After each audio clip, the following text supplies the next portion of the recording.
नमस्कार। आज हम एक बहुत ही माइक्रोस्कोपिक मिशन पर निकल रहे हैं शरीर के अंदर, जहां एक बहुत ही पावरफुल एजेंट बैक्टीरिया के खिलाफ एक जंग छेड़ता है।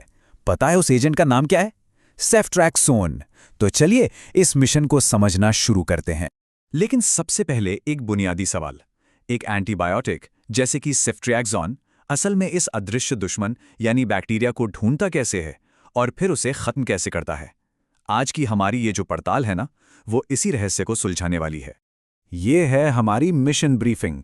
सबसे पहले हम सेफ्ट्रिएक्सोन का इंट्रोडक्शन लेंगे, फिर इन्फेक्शन के खिलाफ इसके मिशन को समझेंगे। हम ये भी देखेंगे कि ये बैक्टीरिया को हराता कैसे है, इसकी सही डोज एज और सावधानियों पर बात करेंगे, और आखिर में जो सबसे ज़रूरी बातें हैं उन्हें दोहराएंगे। तो चलिए मिशन के पहले फेज में एंटर करते हैं। मिलते हैं हमारे स्पेशल एजेंट सेफ्ट्रिएक्सोन से, जो एंटीबायोटिक्स की दुनिया में एक थर्ड जनरेशन वॉरियर है। तो ये सेफ्ट्रिएक्सोन आखिर है क्या? देखिए, ये सेफेलोस्पुरिन क्लास का एक बहुत ही पावरफुल तीसरी पीढ़ी का ब्रॉड स्पेक्ट्रम एंटीबायोटिक है। अब ब्रॉड स्पेक्ट्रम का मतलब क्या हुआ? इसे एक ऐसे स्पेशल ऑप्स कमांडो की तरह सोचिए, जिसे सिर्फ एक तरह के दुश्मन से नहीं बल्कि कई अलग अलग तरह के बैक्टीरियल दुश्मनों से लड़ने की ट्रेनिंग मिली हो। इसीलिए तो इसका दायरा इतना बड़ा यानी कि ब्रॉड है। अच्छा, अब इसकी खूबियों पर नजर डालते हैं। ये सेफेलोस्पोरिन क्लास का थर्ड जनरेशन का एजेंट है। इसका काम बैक्टीरिया को ढूंढकर खत्म करना है। इसे आईवी यानी नस में और आईएम यानी मांसपेशी में दोनों तरीकों से दिया जा सकता है। पर आईवी को आप खून में सीधे पहुंचने वाला एक हाईवे समझिए, जो इस एजेंट को जंग के मैदान तक ज्यादा तेजी से और पूरी ताकत से पहुंचाता है। यही वजह है कि सीरियस इन्फेक्शंस में इसे ही प्रेफर किया जाता है।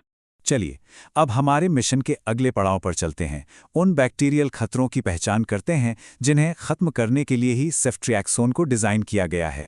सेफ्ट्रिएक्सोन की खासियत इसकी वर्सेटैलिटी है। मतलब ये एक साथ कई मोर्चों पर लड़ सकता है। निमोनिया में फेफड़ों की गहराई से लेकर मेनिंजाइटिस में दिमाग की नाजुक परत तक, ये हड्डियों, त्वचा, पेट और यहाँ तक कि गोनोरिया जैसी बीमारियों के खिलाफ भी एक बहुत ही अहम हथियार है। इसका एक्शन एरिया वाकई में बहुत बड़ा है। अब हम आ गए हैं मिशन के सबसे रोमांचक हिस्से पर, वो सटीक तरीका जिससे सेफ्ट्रिएक्सोन बैक्टीरिया को मात देता है। ये कुछ दुश्मन के सुरक्षा तंत्र में सेंध लगाने जैसा है। ये लाइन सुनने में थोड़ी टेक्निकल लग सकती है, पर सच कहूं तो पूरी रणनीति का सार इसी में छिपा है। ये कोई अंधाधुंध हमला नहीं है, बल्कि ये एक सर्जिकल स्ट्राइक है जो बैक्टीरिया की सबसे बड़ी कमजोरी पर की जाती है, यानी उसकी अपनी दीवारें बनाने की क्षमता पर। देखिए ये होता कैसे है।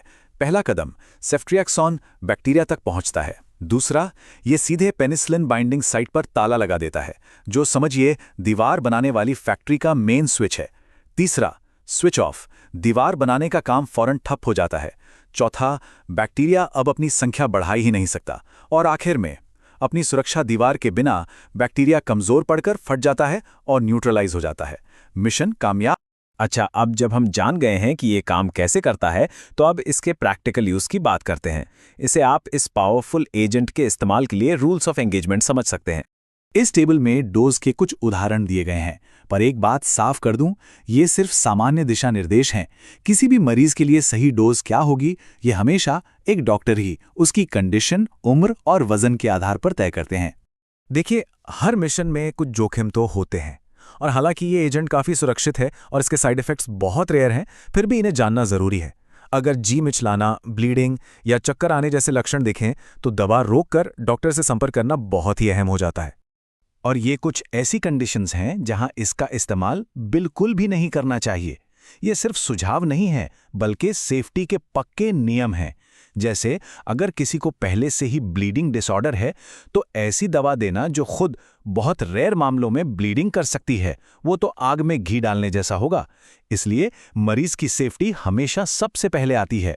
चलिए अब इस पूरे मिशन के सबसे जरूरी पॉइंट्स को संक्षेप में समझते हैं।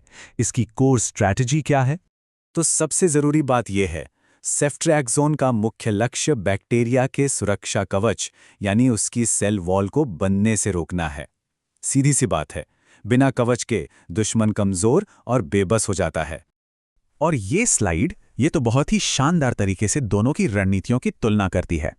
बैक्टीरिया का लक्ष्य क्या है? दीवार बनाना, अपनी संख्या बढ़ाना और इन्फेक्शन फैलाना। वहीं सेफ्ट्रियाक्सोन का लक्ष्य क्या है? दीवार का निर्माण रोकना, संख्या की बढ़त को रोकना और इन्फेक्शन को खत्म करना। ये एक सीधी और बहुत ही असरदार जवाबी कार्रवाई है। और अंत में एक सवाल जो हमें सोचने पर मजबूर करता है। सेफ्ट्रियाक्सोन जैसे एंटीबायोटिक्स हमारे लिए अविश्वसनीय हथियार हैं, इसमें कोई शक नहीं। लेकिन दुश्मन यानी बैक्टीरिया वो भी लगातार सीख रहा है और खुद को बदल रहा है। तो क्या हम हमेशा इन पर निर्भर रह सकते हैं? इस सवाल का जवाब ही शायद मेडिकल साइंस का भविष्य तय करेगा।